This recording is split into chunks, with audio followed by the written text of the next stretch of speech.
My name is Daniel Christian. This is Geeta. This is Prashant. My name is Samal. Matt Beard. Conor, Doyle. My name is Ama Chrissy.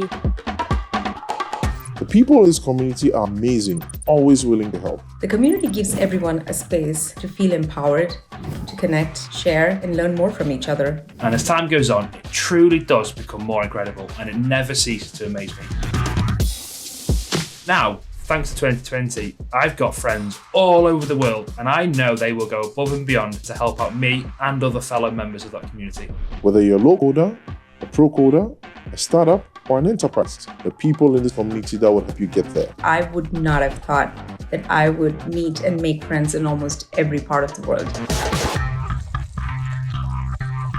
There's one thing that really brings us all together is problem solving. It has helped me be a better person. It's helped me be a better listener. From a professional perspective, I've learned so much from everybody else. Yet at the same time, I feel like I've barely scratched the surface on what to offer.